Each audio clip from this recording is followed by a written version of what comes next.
Hello and welcome. I'm Vanessa. I run a real estate recruiting firm called Pro REA Staffing, and we help place admin and management level staff on real estate teams and in real estate offices across the United States. And this video is part of a series we're doing on exploring careers in real estate. And my guest today, Joey Benedetto, is a Keller Williams team leader. And so I thought this was a great chance to talk about what a KW team leader does, because we are currently looking for an assistant team leader to support Joey in his office. So if you listen to this interview and you think this sounds like a great job opportunity for you, you can apply through the link that I'll include in the description. And Joey, if I understand correctly, you are open to somebody who's relocating to the Palo Alto, California area, right? So No doubt about it.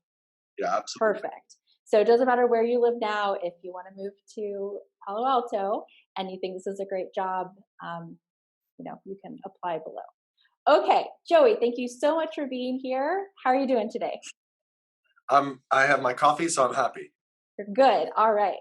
So let's just get right into it. What the heck is a Keller Williams team leader? Yeah, it's a really wonderful separation of a brokerage manager. So the traditional role of a manager, typically when you look at a brokerage, it's a broker, owner, manager, all in one person. Keller Williams split those three roles up, and so because honestly, one person can't do all three of those roles perfectly. So instead of putting one person in the role and having two of the three suffer, we separated those three roles and we look for people who are truly phenomenal brokers, truly phenomenal managers, and truly phenomenal owners to take on those roles. Perfect. So what does a day in the life of a Keller Williams team leader typically look like? Yeah, the wonderful part about it is that it does feel like every day is different, because you get to have a lot of conversations with not only your agents in your office, but also agents outside. But I would say the typical day is going to be somewhere along the lines of lead generation in the morning or in the afternoon, and then coaching, training, consulting in the afternoon or evening. So let's talk more about the recruiting part. So what does that look like for you on a typical day? Yeah, we're in a relationship business, and so the job of a team leader or an assistant team leader is to be in relationship with all of our people and as many people outside of our sphere as we can possibly be, which is why normal great real estate agents make great team leaders and great assistant team leaders, because the act of lead generating for a listing is no different than the act of lead generating for a potential agent to join our company. So it's a mix of cold calling. It's a mix of agent referrals. It's a mix of holding coaching appointments, teaching classes, providing value to not only our agents but outside agents. It really is like a hodgepodge of we lead with value so that we know that if somebody comes here, they're going to get more than where they are right now. So typically those phone calls are, you're doing great. I can see your business is up 25%. What's attributing to that? And then going into a conversation about who at their current company is helping them grow. And honestly, what the sad part is that most of the times we talk to these people, there's nobody at their company is helping them. Everyone is kind of doing it on their own. Yeah, definitely. And Keller Williams offers such a great range of support services to help people develop and grow in their leadership and their sales skills, and in building the business they want. So yeah, that's one of the reasons why I choose this company, is because I have a team in New York City. My team closed 75 million in sales last year. I never thought that I would be on the leadership or on the management side of things. But truthfully, what I do as a team leader is so much more impactful than what I can do as an agent. It's like Keller Williams has changed my whole life. I love it. So what are your KPIs? I mean, how many agents are you expected to recruit? And is that the same across all offices, or is every office different? It's a great question. So, there used to be an understanding at Keller Williams where you had to hit a number, and the number was the most important thing. And if you didn't hit your number, you failed. And the truth of the matter is, what that did is that meant that anyone with a license and a breath could come and join our real estate company. And that didn't always mean they were good culture fits. And so the sentiment has changed. Obviously, we still want to hit our numbers. We still want to gross a minimum of 10 agents a month. And we want that mix to be like, I would say 5 to 6 new agents, 2 to 3, semi-producing agents, meaning in our area anywhere from 2 million to 5 to 6 million, and then 2 to 3 agents who are doing 8+ transactions a year. Got And it. then Okay. and then it's really about just how we get to that point, what our conversion ratios are. It's the same conversation. If you're a business owner or if you're a real estate agent, you're having this conversation already every single day with either yourself or your team. And then it's just changing the pipe, the piping. So instead of going for listings, you're going for opportunities with agents. Got it. So let's talk about this as part of somebody's career path. What are you mentioned that somebody who has been an agent can be good in this role. What are some of the other typical career paths that find their way to this role? Yeah, great question. I've had people who ran their own insurance companies. I've had mortgage brokers. I've had honestly anybody who's in person-to-person sales who understands the art of the relationship. Anyone who understands how to. Recruiters are always great people for the job as long as they have an understanding of the real estate industry, or Mhm. even more so, a willingness to learn the real estate industry. Um, it's less, in all honesty, I think it's less about what the background of that person is and more about, I look for somebody what we call an empire builder, who worked towards something and then something happened and it failed and they kept working and they did better the next time, and then something happened and they kept going and it did better. I look for someone who has no problem growing, and also no problem when failure arrives, that they do better than they did previously. They don't just stop in their tracks. Right.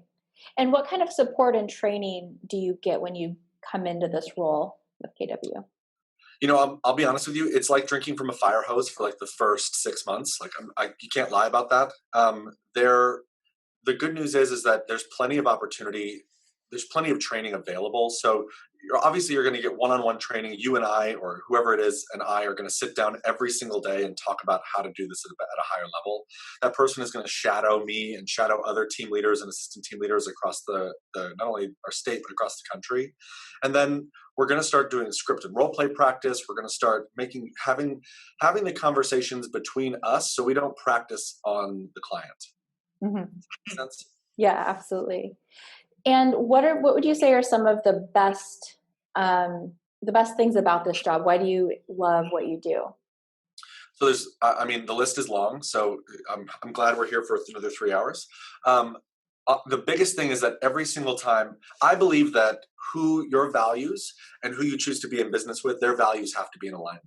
And if our values aren't in alignment, we can never be in business together. And it doesn't mean you're a bad person or I'm a bad person. It just means that we don't operate on the same value proposition to move forward. And so the best part about this company is that every day I walk in through the doors of this company, I know that my values and the company's values are in alignment. That every time something in the world happens, Keller Williams shows up with what I believe is on the right side of history. And that's important to me. It's important to be able to stand behind the company that you stand in front of. And so that's the first thing. The second thing is that the opportunity roadmap for somebody in Keller Williams is exponential. There, the main reason why I love this company is because the politics of this company are productivity. And so if you're just really good at the one thing that you're hired to do, opportunities open themselves up for you like crazy. So I'm a mega agent. I moved to California with a girl. I started as a team leader in Cupertino, California. I got the opportunity for ownership in Cupertino, California. I now own a portion of that and am the team leader. I then was offered the opportunity to run a second market center in Palo Alto. I'm being offered ownership in that. And then as you continue to invest in the growth of the job that you choose to partake in, opportunities come your way because the people you surround yourself with want to be in business with you because they trust that you're going to be there for the long haul. So I actually make more money and have more time for myself as a team leader than I ever did as an agent, and I get to impact more lives. And there's no cap on my growth. Like, no one at my company is like, you need to stop growing. They're like, please come work with us, grow more. How can we help you? What do we need to do together? How do we keep you and make sure that you grow and have a big life? Like, that's crazy cool. What other Yeah, companies are talking like that? it's fantastic. So you talked about values. I want to go more into that because that is really core to KW. So let's talk about you and your office. Let's get really granular. Let's talk about the Sure. core values and the culture and what does it feel like to work in your office?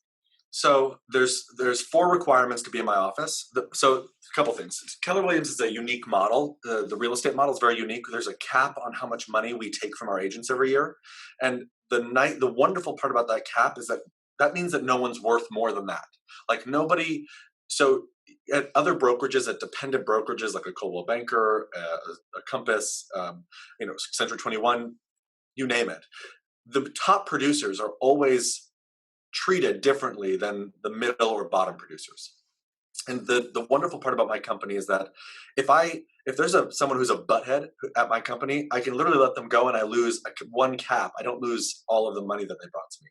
So I can be picky about who I choose to be in business with, and I'm very picky about who I choose to be in business with because it's my job. If someone says yes to being in business with me, it's my job to protect the business that they said yes to. So there's four requirements. The first one is you have to be kind. Like if you're not nice, like go be nice, not nice somewhere else, because there's plenty of drama out in the world. So like within these four walls, we take care of each other. The second thing is you have to have integrity with your word. So if you say you're going to be somewhere, you say you're going to do something, or you give somebody your word, you show up and you follow through. The third is you have to want to grow. So like you have to be coachable. You have to want to be better tomorrow than you were today. And I don't care if that's physically or emotionally or spiritually or mentally or financially, whatever it is, but I just want someone who's seeking growth. And then the last one, and this is crazy because I didn't know that I had to add this one until about a year into the business, but you have to want to make money. Like you have to want to build wealth for yourself, because if you don't want to make money and you don't want to grow, then we're probably not going to be good partners together, because I want to grow and I want to make a lot of money for a lot of people. Fantastic. I wish every one of my clients could be that clear about their core values. It would make my job so much easier, because truly, I think we have to recruit to core values. It's so important that you have to have skills. You have to be aligned in goals, but you also have to be aligned in culture. If you don't have all three of those, it's just not going to work. The alignment of values is what takes somebody from a good candidate to a great candidate. And so if you aren't in alignment with your values, you're never going to have a great candidate in the role that you're looking to hire. You're always going to have somebody good and wondering what is greener on the other side. Yeah. So we've talked about all the good, happy, amazing stuff. Let's talk about some of the challenges. Like this can be a really hard role, right? So this isn't the right role for everyone. So let's talk about what should you know coming into this role about the challenges? So I before I got into real estate, I was an actor. So interestingly enough, I think acting and real estate are very much in hand. And interestingly enough, acting and team leading or assistant team leading or managing are very much hand in hand. So the first thing I'll tell you have to be able to handle rejection at a very high level, because some people just do not want to talk to you. They don't like you. They have no interest in who you are, what you offer. Even if you're coming with the most clear, kind, generous intentions, it doesn't matter. So you have to be able to handle rejection really well. You also have, it's if you've ever had to cold call for a lead or for a job, it's hard. Like, let's just be really honest with each other. It's really freaking hard to be on the phone for 3 hours a day, making calls, hearing no all the time. And then you finally get a yes, and then that yes doesn't follow through, and whatever it might be. So it's a lot of ups and downs like this. And then the other really hard part is that it starts over every month. So like you get celebrated at the end of a month and then you start from zero again. So it's very much a roller coaster of like, I worked so hard for 30 days to hit my numbers, and then it's back to zero. So I have to work so hard again for 30 days to hit my numbers. But if you can build out systems and tools and models, which is what we do at a really high level, then that suddenly becomes a little bit easier. And suddenly you hit your numbers on the 20th of the month, and the last 10 days are extra, and they get pushed to the next month, and so on and so forth. So while it can be very challenging because it's a lot of having the same conversations over and over again and having them have different results, it's also very rewarding when you start to realize that your authenticity in those conversations produces the most amount of positive results. Mm-hmm. I think that is very well said. So let's contrast the assistant team leader role with your role. So what you're hiring an assistant TL, what are they going to do? Yeah. So the TL role is specifically meant to handle the top 20% of the agents in the office. Now, if you're the only team leader in the role, you handle all 100% of the agents in the office.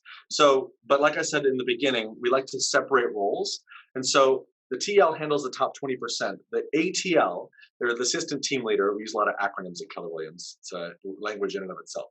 But the ATL, their job is to help the 80% of the agents that need the most amount of support, and also recruit or attract new agents to mid-level producing agents, like $2 to $5 million agents. Perfect.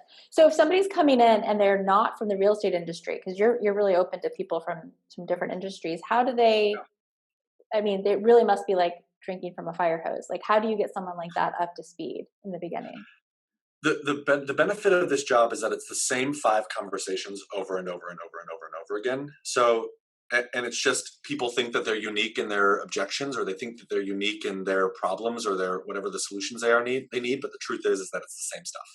And so it's really about mastering those conversations, and having the ability to listen more than you speak, so that we gather information, so that we can prescribe the solution to the problem in a way that they're going to actually understand it as a solution, not as a scold. So it's, you don't have to understand real estate to understand the fundamentals of building a business. And that's really what it is. It's like, if I can have a conversation about building a business, it's the same conversation I'm going to have. I'll just teach you how to insert the real estate, the buzzwords in real estate, so that it makes sense for who you're talking to. But the truth is that the people who this ATL is going to be talking to, that's the biggest problem, is that they're either brand new and have never sold real estate in their life, so they don't know anything about real estate. And you're really just selling the value proposition of where they're going to be a part of. Or it's new agent, or fairly new agents, like $2 to $5 million, who have sold 2, maybe 3, maybe 4 units, but really don't have a business yet. They have a job. And so it's about helping that agent transition from a scarcity mindset to an abundance mindset in regards to their opportunities. Perfect. So let's talk about abundance mindset for this role. So what's a typical salary for an assistant team leader? And then let's talk about team leaders. We don't have to talk about your salary, but in general. And then how is that comp structured? Is it a base plus commission plus what?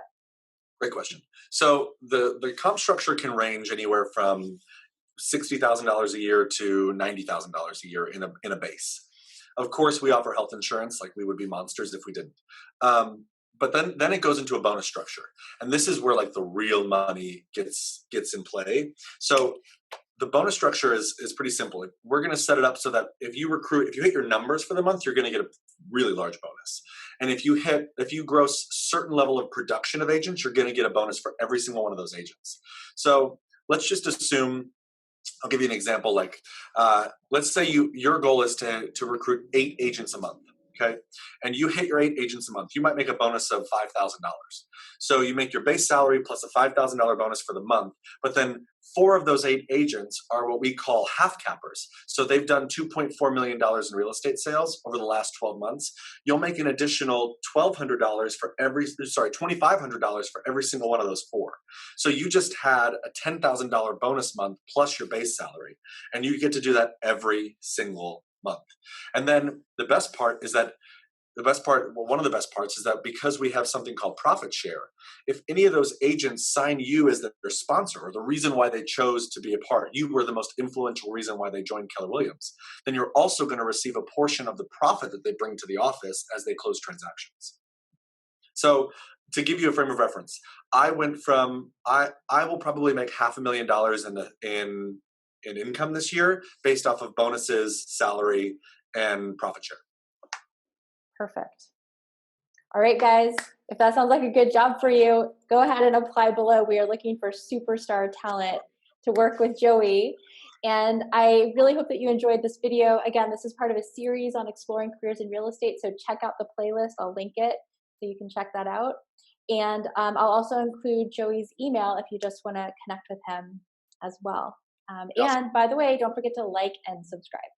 All right, Joey, thank you so much. It was great to see you. Thank you. You too. Take care.